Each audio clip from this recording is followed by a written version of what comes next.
This is the Horse Radio Network. This is episode 87 of the Stable Scoop Radio Show on the Horse Radio Network. Dogs, the Pony Express, and Riding the USA. Please support our sponsors as they make this show possible. Equestrian Collections brings a whole universe of equestrian shopping to your fingertips. Visit them at equestriancollections.com. And the Barnworks for all of your equine marketing needs at thebarnworks.com.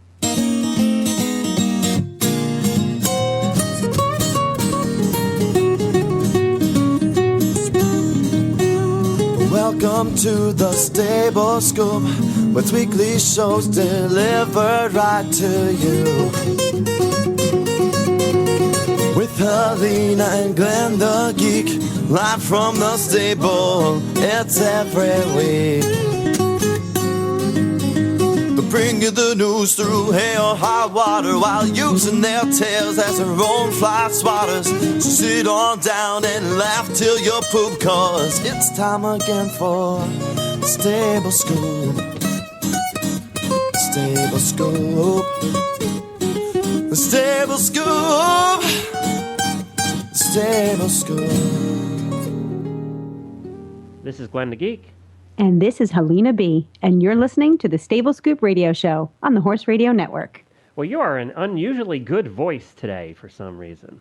That's good. Yeah, that's a good thing. Yeah, you're sounding all deep and sultry today. Trust me, I don't look deep and sultry. I think I might even be in my pajamas still. See, that's Can't one really advantage of us recording at home. You know, we get to do that when we want to. Well, you know, my days lately have been so all out that by the time I hit the bed, I don't even know if I've changed out of my clothes. I just kind of fall over and wake up the next morning. There you go. I'm sure your husband appreciates that. Yeah. Gosh. Well, we have a busy show today. You know, I was taking a look, we both were taking a look around the internet the last couple of weeks, and, you know, Facebook helps this, I think. You find more cool stuff now because of the way Facebook works, because you're following other people and you're friends with other people and you see what's posting on their side, and it's just cool the way it works. And we found these three people today, I think all from either Facebook or a referral from listeners. And we would love to hear from you if you have an idea for a show or a guest you think that would be fun on the show. You know, if you've been listening to the show, you know what kind of guests we like. So get a hold of us. Send us an email, and we'll get them on. We'll try and do what we can to get them on the show, and that's the case with one of the guests today. So we have a variety show for you today, all things, again, that we stumbled across over the past couple of weeks. That's true. Our first guest runs a business called the Pooch Paddock that we found fun and extremely useful, and I'm super excited about this, so expect me to be a doofus while we're talking to the woman who owns the Pooch Paddock. I just get so excited about really... And that's different in what way? Shut up. Our second guest is the president of the National Pony Express Association. Yes, there is one, and it's very cool. And he's here to speak to us about the 150th anniversary re-ride that they're doing, which runs along the Pony Express Trail through 8 states, and that happens this June. And our final guest today is one very brave woman who'll be setting out on horseback to ride across the country. Yes, our country, the United States. And we can't wait to hear all about her adventure. Well, that sounds like a lot of fun. We have some cool people I think we're going to chat with, like we do every week. Every week it's something completely different. And as our listeners that have listened for a long time know, we like the unusual and the sort of different, you know. We do cover mainstream topics in the horse world, but we also like the unique stuff. Different that's a nice way to put it. Sort of like, described as different. Sort of like saying when you're out on a date that, you know, she had personality. I think that's sort of like that. But it is different. It's fun. You know, it's the stuff that nobody ever hears about unless we tell them. Oh, I know. I like to bring all these new and exciting things to the Stable Scoop listeners. And we love adventure. See, that's the other thing. Both of us kind of like adventures. Well, that's what riding is all about. I mean, that's what horsemanship is all about. It's one adventure after another every day. It's a new adventure. And we're bringing you these virtual adventures. And we're going to start with a few words about the spring collections over at Equestrian Collections, and then we're going to get Allison, I hope we say her name right, Cradish? Something like that. We'll ask her. We're going to get Allison on, who is the Canine Entertainment Officer of the Pooch Paddock, right after these words from Equestrian Collections.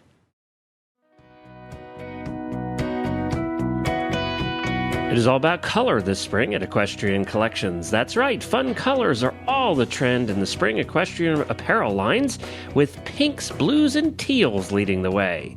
Lots of colors and coordinates with leading manufacturers like Iridian, Carrots, Ariat, and Equine Couture, to just name a few. You can find thousands of options for your spring riding wardrobe or casual wardrobe at equestriancollections.com. And don't forget to use the coupon code HORSERADIO. That's Horse Radio, all one word, in the coupon code section when you check out, and you'll get $10 off your next order of $120 or more at equestriancollections.com.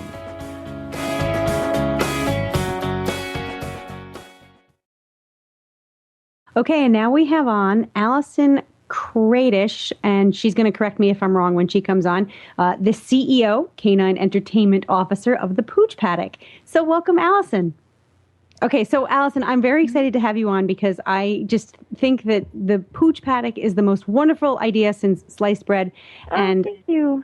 I know a lot of people out there, once they find out about you and find out about your business, are going to feel the same way. But can you tell us a little bit about how you got started and why?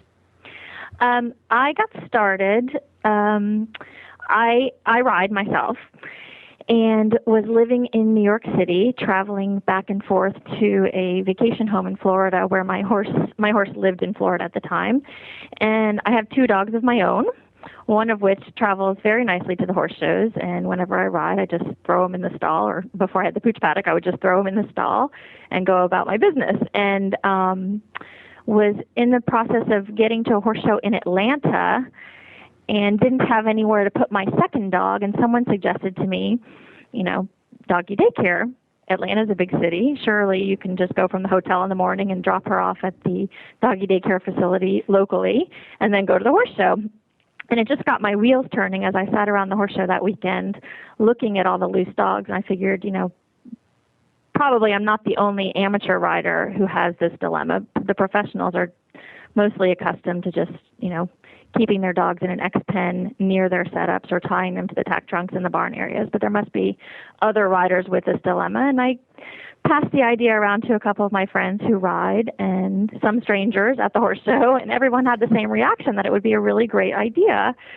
So I went back to New York City and sat down with a piece of paper and a pen and drew out, several different iterations of what the configuration of the enclosures would look like, and different logistical options for how it would get from point A to point B to point C to point D throughout a series of horse shows across the country, and figured out the costs of it and put it together. And how long have you been doing it? We started in January of 2009, so a little more than a year now. And do you have help, or is it, you said we? It's not just you and your 2 dogs, is it? Yeah, me and my 2 dogs. And when I'm at a horse show or when I'm traveling, it does require a second person. I always like to have 2 people on the grounds at all times in case there is, if there's a first aid emergency, or, just to even get a break for a second to go to the restroom. You can't leave the dogs unattended. So there are always 2 people. So Allison, tell us exactly what happens when you're at the horse show.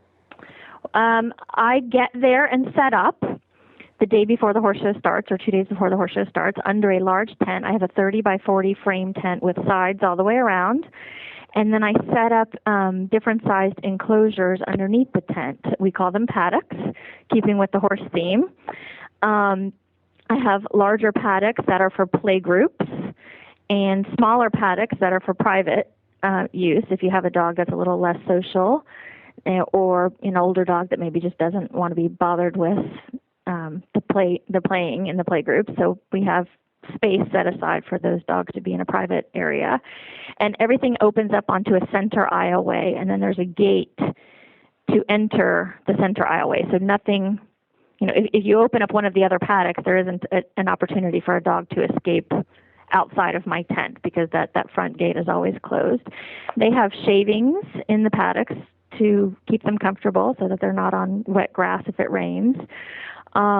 Furniture, fresh water. If the play groups are, if everything is copacetic within a play group, we introduce toys. They really have a good time. It's almost like working in a child daycare facility. You see the dogs form their little cliques with each other. And people pay you by the day. Is that how it works? We do a half-day rate and we do a full-day rate. So there's really 4 different rate plans: a half day for the play group, or a half day for the private, and then a full day for the play group or a full day for the private. And the cutoff for half-day, full day is 4 hours. Well, Helena, what a great idea. I mean, you bring your dog, as you said, you tie them to the trailer, you throw them in the trailer or whatever. They have no, they're not having any fun in there. And this way they can go goof around with other dogs, which is rather what they'd be doing, and getting good attention and having fun too. Yeah, and I think the best part is if you have a dog that is high energy and that dog is cooped up either in the stall or in the trailer or tied somewhere all day, you're doing your horse show business, so you're busy all day running around doing what you do at horse shows. At the end of your day, then you have to deal with a dog that has all this pent-up energy, and you almost feel obligated to take the dog out and play with it, and which extends your day. But if the dog is doing its thing all day playing and is tired out, then everybody's happy at the end of the day. That's a good point. I hadn't even thought of that one. And I'm sure there are more good points. As we continue to talk, we'll discover these little treasures. I think, too, if I'm focused on, or I'm a worrier, so if I'm worried about competing. That's an understatement. I mean, I shut up, Glenn. If I'm worried about competing, it's like you need all your focus on what you're doing. There would be a part of me that would be worried about my dog. And come on, I mean, we know horse people bring their dogs with them everywhere because they're a part of us. They're part of our family. Sure. You can't not worry about them. It's just like your kids. There's a little small part of you that says, gee, I hope, Fluffy's okay. And the peace of mind, I think, that it brings to a dog owner is just absolutely. I mean, there's all kinds of safety concerns in and around a horse show for a dog. It's shocking to me how many loose dogs there are at the horse shows I service. And for me, I mean, I couldn't have any peace of mind during my day to know that my dog was maybe back at the aisle waiting for me. Okay, or Allison, maybe he was wandering off. I have the ultimate question. How many barking Jack Russells have you had at one time in the tent? We do get a lot of Jack Russells, a lot of Corgis. We see a fair amount of Aussies, which, all 3 of those dogs are fairly common to the hunter-jumper circuit. I'm not sure other circuits. It has to get loud in there. It does get loud, I won't lie. That is part of the reason why I keep the sides of the tent all the way around, is to sort of mute out the as much of the barking as we can. The other reason for that is... Did they put you on the far back of the horse show grounds, way behind the manure pile and all the way back there? This is part of the problem, Glenn. At times they do. I've had many horse shows that have put me in really good spots that are near where the other vendors are, but maybe not necessarily close to the rings. You probably wouldn't want to put me right next to a ring. To the dressage ring especially. Right, probably. Right. Yeah, no, you wouldn't want to do that. But I don't think it's completely necessary unless the space requirements or the space restraints prevent me from being anywhere close. But I don't like being at the back of the bus. It's a convenience business. Basically, I need to be in a visible area where until everyone in the horse world knows that it exists. It's better for me, of course, and really for the customers to be, in a convenient location. People can just zip in with their car, their golf cart, drop the dog off, and go where they need to go. Well, that's another question is if there are horse shows all over the country and you can only be in so many places at one time, how do you decide where to go? And I mean, I'm seeing franchise in your future. So am I. So am I. That is really the ultimate goal here, is to be able to be in multiple locations at once via a franchise opportunity. And I have had many inquiries from people who might be interested in buying in should I decide to franchise this going forward. The key now is just what you said, finding where it works and where it doesn't work. Now, there are certain horse shows where it hasn't done well, either because of the location on the grounds that, wasn't a very visible spot for me. So people who didn't know ahead of time that I was going to be there would never see me because I was in a spot where they wouldn't normally go at the horse show. That's a problem. And it's a very new idea. I mean, unless people come from a major metropolitan area, the idea of doggy daycare is foreign to some people still. Right. You have a fair amount of people that say, why would I do that? I could just tie my dog up. Well, there are safety issues involved. Your dog could. I mean, I hear countless stories from people about dogs that basically got clotheslined with a loose horse that ran by, or loose dogs that spooked a horse and somebody's gotten hurt, either the dog or the horse or a person. So my primary concern here is safety. Right. For the dogs and for the horses and for the exhibitors. So, if it can catch on with the horse show management companies as it relates to the safety of their customers, I think it catches on everywhere, and then franchising becomes a possibility. So what is there, you've done all different kinds of horse shows? So far, only Hunter Jumper, but I'm looking into the possibility of doing some eventing stuff in the fall. Yeah, I was going to say, you need to go out to the eventers who have to get out and cross country and, that kind of thing. Yep, I've spoken with somebody at the USEA about possibly doing some stuff this fall with them. Good. Well, where can people find out your schedule and more about you? Our website, www.poochpaddock.com. Also, our Facebook page, our Facebook fan page has about 1,470 members now, and hopefully that number will go up so people can look at our schedule and information there. Okay, great. We post pictures and video and all kinds of things on there. It's a fun site. Well, thank you so much for... Before I let you go, where are you, what's your sort of travel range at right now? I've gone as far north as Vermont. So far, the furthest west I went was Gulfport, Mississippi, last winter circuit. Okay, and you're based where, in Virginia? I'm based in Florida. In Florida, okay. Mm-hmm. So, okay, so that covers most of the East Coast, and great. All right, well, good luck, Allison. Thank you so much. Well, that was fun. I would leave my dog with her. Yes, I can't wait to see her at shows. I know. and say, hey, and point everybody to the pooch paddock. If I had a dog. We don't have a dog right now. Oh, you have a dog. know. You have a great big one. I do, yes. She would charge you double for that dog. No, you know what? Bella is so easy. She's a 6-year-old St. Bernard who's who only weighs 350 pounds. But you know what? St. Bernards are just interested in doing their job, and that job is just being around people. Yeah, sort of chilling out. Yeah. They're not Jack Russell Terriers. No, that's for sure. I'm sorry. I'm totally going to get flamed. I mean, go ahead, but I am not a terrier fan. I'm not a fan of barky dogs. So. I have been, when I worked in small animal medicine as a tech, I was attacked more times by dogs that were less than 40 pounds than I once had to pull a chicken bone out of a Rottweiler's throat. Okay. Ew. And he let me stick his hand down his throat, pull this thing out. But, have a little terrier come in and I would run screaming for the back door.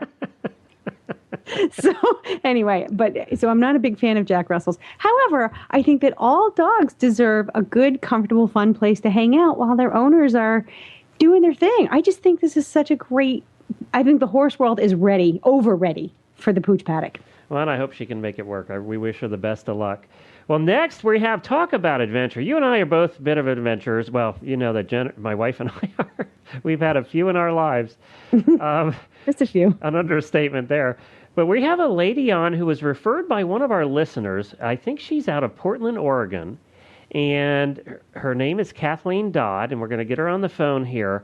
And she is planning a cross-country trip, apparently starting May 17th, to go cross-country on her horse and end in West Virginia at some point down the road.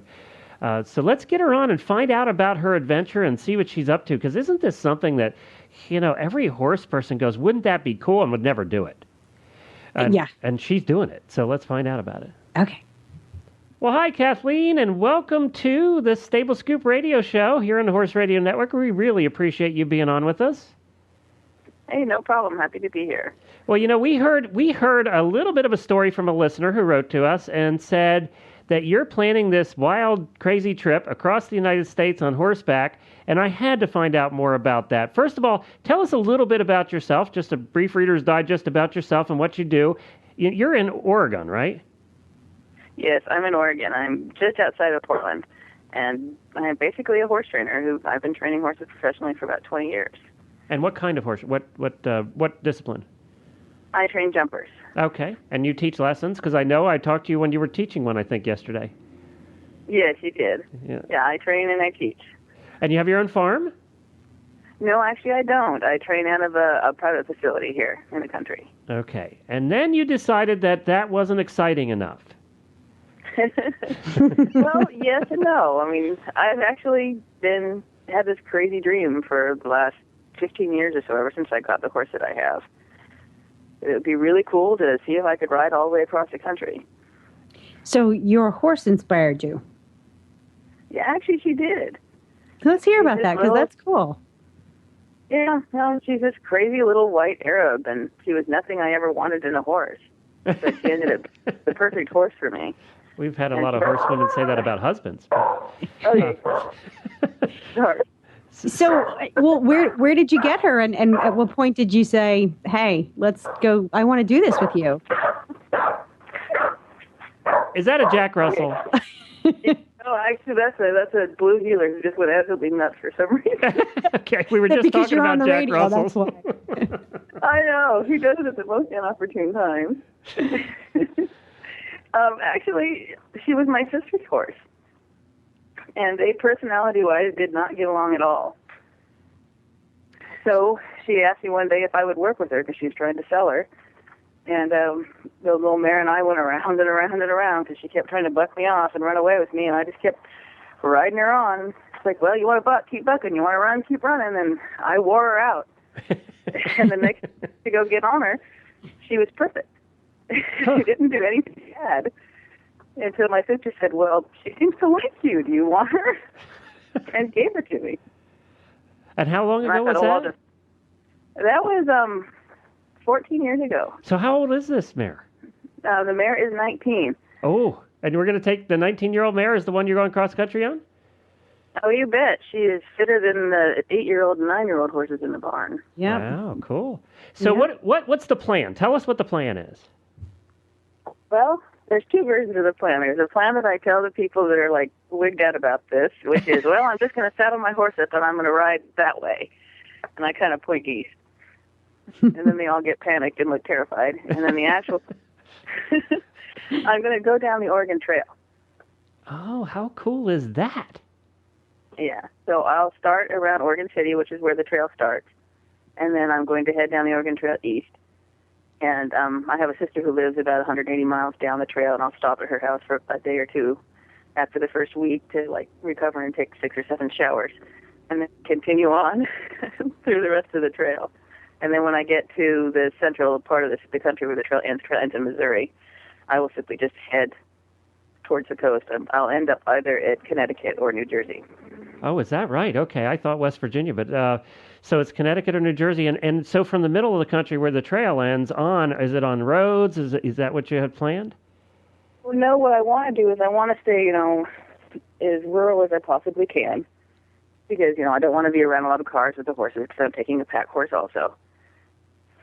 And so I'll just stay on the rural areas as much as possible, ride through the countryside. It'll have to be probably on country roads, but they're not as busy. And I'll get as much permission as I can to cross people's land, if it's possible. But it'll be interesting, and I'll really get to see the country and meet the people, which is really big for me. Are you doing this by yourself?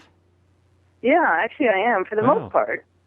I had a couple parents who just asked me, when they found that I was taking a pack horse, if their children could come and ride with me for a week or two during the summer. That's interesting. So I'll be having a couple kids come visit me for a week or two. And are you is there a follow vehicle, or are you just going to be camping and doing your own thing? Or no, I'm camping the entire way. I'm taking a tent and a sleeping bag. And boy, this is getting more adventurous by the minute. No kidding. Have you ever done any kind of, excursion, doesn't have to be horse-rated, like this? Have you ever roughed it like this before? Actually, yeah. I would think a lot of this comes from when I was a kid. My dad was really into the crazy adventure vacations where we would go canoeing down the Willamette and camp out, and we'd go sailing, and we'd just go hiking out in the middle of nowhere and camp out. I mean, he would take us hiking up Mount Hood when I was little. So this is you're no stranger to these kinds of adventures. No, but it's been a long time, and I'm nowhere near the shape I was in when I did this. You will be. Oh, that's what my friends are all saying. They're like, well, he'll be in fantastic shape when you get back. And I'm thinking, yeah, but those first couple of weeks are going to be horrible. Well, actually, how are you going to get back? I will probably ship my horse back. It Okay. depends on how long it takes. Because there's this little tiny voice in the back of my head that's laughing that says, well, you ride the first part, to do the trip and be very, awe-inspired by the environment you're in and the people that you meet. And then when you get back, you race all the way back across the country. See how fast I can do it. But we'll see. So now, are you going to make plans about where you're going to stay and farms you want to see, or is this just you're going to do it freewheeling or free riding? This is freewheeling. This is freewheeling. Yeah, this is. I'll go as far as I can go. I mean, the first couple of weeks while myself, my horse, and my dog get in shape, we're going to be not going very long distances during the day. I mean, it depends on the terrain. It could be anywhere from 10 miles to 25 to 30 miles. I mean, it just depends on the terrain we're crossing and the fitness level of the three of us. Well, the four, because the pack horse too. But are you going to be blogging or something? Well, you won't be able to. How'd you get a blog? She's riding across the country. You are such a geek. I know, but it's like something that I think everybody'd be interested in sharing along the way. Well, actually, I am going to start a blog. I'm going to start a blog before I go, and then I plan on taking a camera with me and keeping journal the entire time. Okay. You can blog from your phone. Yeah.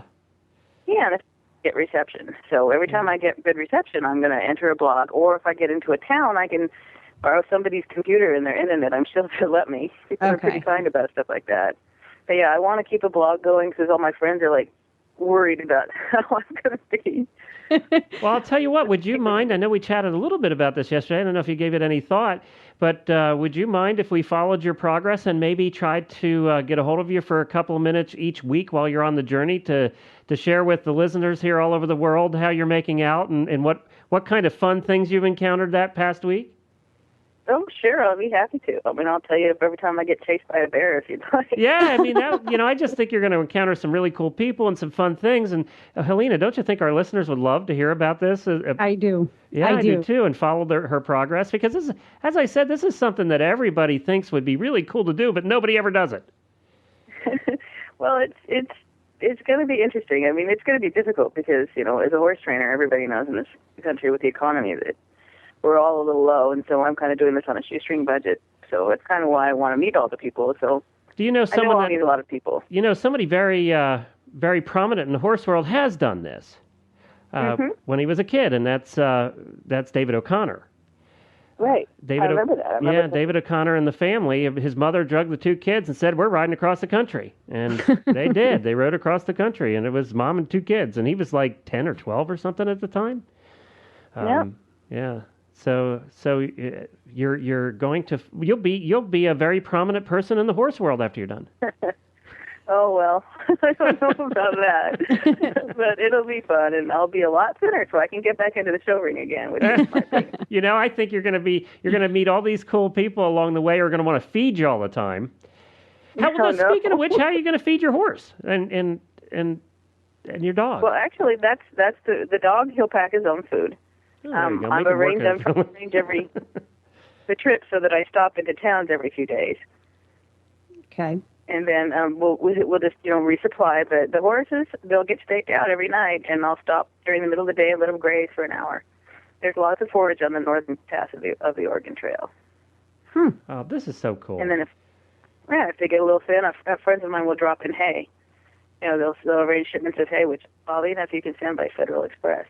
Well, what we could do is if we know where you are, we can put a call out to anybody in the area. Oh, that would be cool. She's riding through. People, get ready. Is there anything that our listeners, any help that you need to do this trip, or are you pretty much going to not need any help? Well, no, actually, I could use all the help I could get. That's one of the reasons why I was going to start the blog now, is I'm going to put a link with an Amazon.com wish list on it for all the supplies that I'm going to be purchasing for the trip here the next few weeks. And anybody who wants to help is more than welcome to, purchase any of those and have them shipped to me. I would appreciate it. All right. Well, we'll definitely, you let us know, and we'll link to that, and we'll mention it next week's show as well.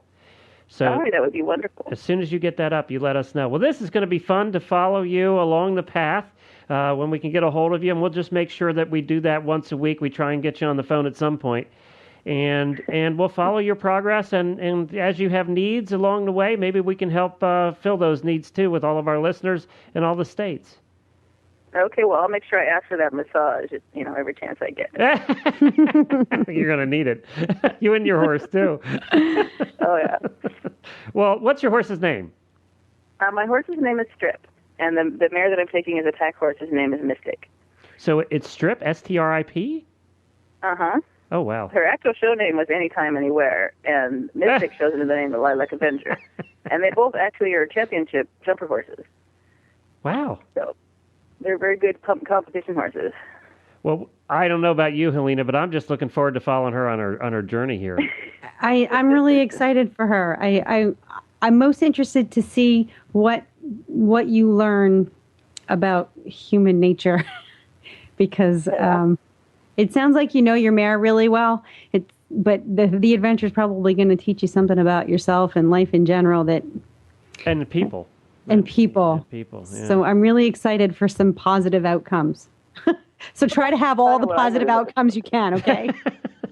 I hope so. Hey, look, I outdistanced that cougar. Woo, go me! Well, wait, are you afraid? Do you have any fears? In all honesty, I have never been that kind of person.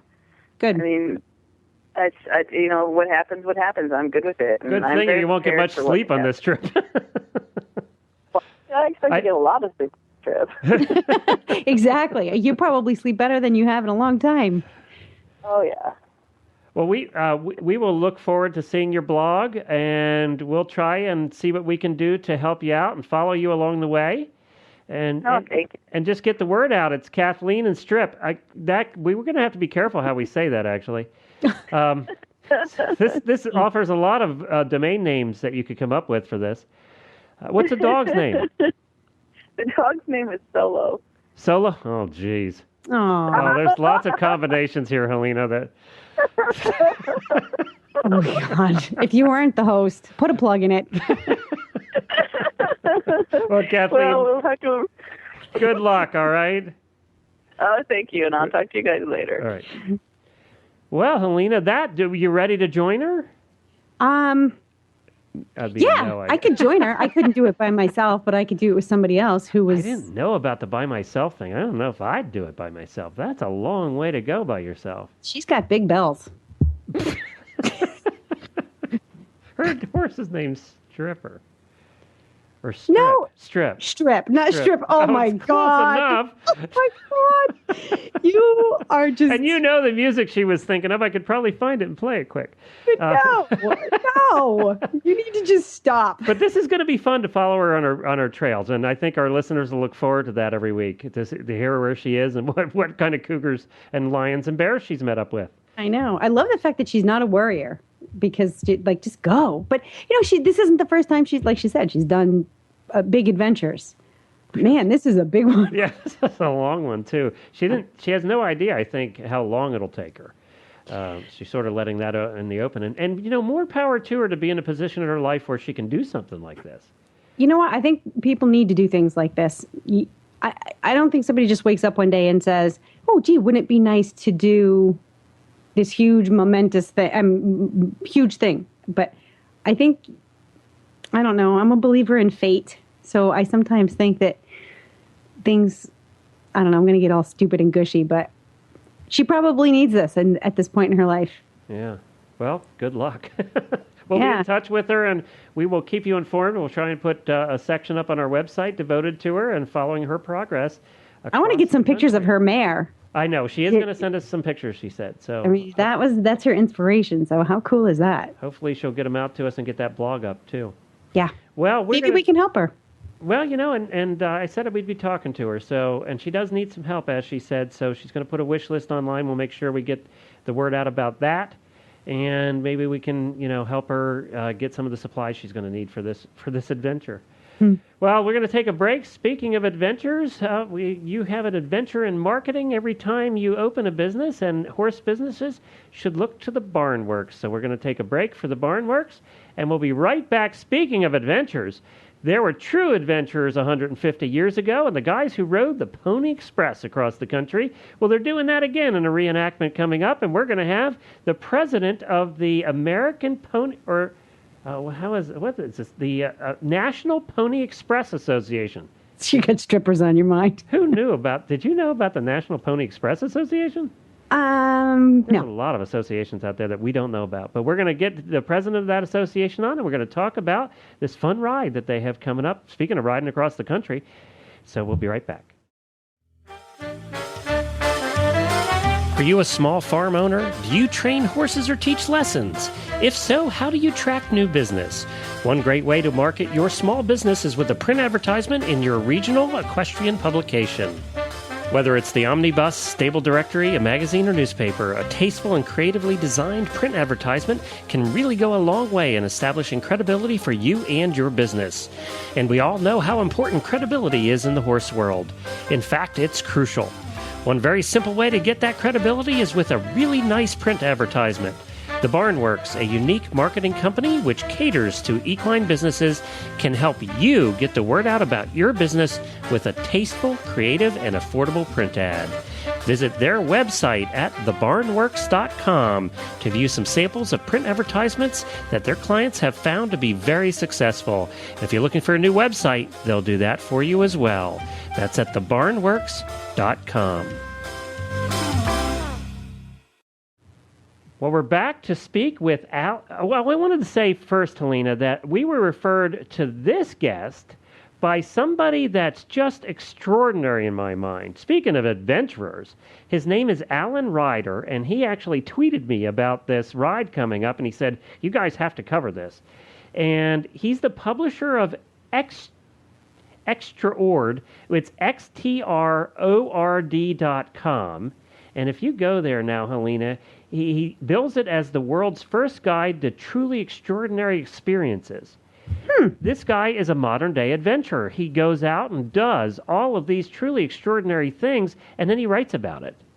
He's raced in the desert. He's done all these things that we in life think that would be fun to do but never do. Again, Right. as I said, Right. he's out doing them, and he had a near-death experience that caused him to want to do this. And actually, he's not. I don't even know if he's a horse person, to be honest with you. But I found him truly fascinating. I loved reading all his blog postings, and I'm actually trying to get a hold of him to see if we can have him on the show. It's not really horse related, but if you take a look at his website, he's extraordinary, and you and I love speaking to extraordinary people. So I'm going to try and get him on the show to speak a little bit about the adventures and what caused him to do all of what he's doing. So kudos out to you, Alan, and thank you very much for the referral to the Pony Express ride that's coming up. And we're going to get Les Bennington on. He is the president of the National Pony Express Association to tell us all about it. Well, welcome, Les, to the Stable Scoop Radio Show. It's fun to have you on. Who knew that there was a National Pony Express Association? We didn't, so it's kind of fun to learn about it. But let's go back in time. Tell us a little bit about the Pony Express, what it was. Everybody's heard of it, and I thought it went on for years and years and years. Yeah, that's probably one of the big surprises to many people. It was such a short period of time, ran right at 19 months. The Telegraph was what stopped the idea of the Pony Express as far as its need, and the Telegraph was completed October 24th of 1861, but there were ponies en route, and they made a few other runs up till about November 20th. So when you consider 19 months out of American history, especially the Western history, it was an extremely short period of time, but caught the imagination of basically everybody that's ever heard of it. And probably one of the unique... Go ahead. And they delivered the mail. Were they part of the post office at that time? No, they carried U.S. mail, and it was stamped by the post office, so I guess in that regard they were, but they never got the much-needed contract. They were hoping to get like $1 million contract, and that was really why they started the endeavor. And the other amazing thing, they decided in early January of 1860 to put the Pony Express into existence, and they had it operational by April the 3rd. Well, that was roughly 3 months when there was no telephones, no regular mail communication, and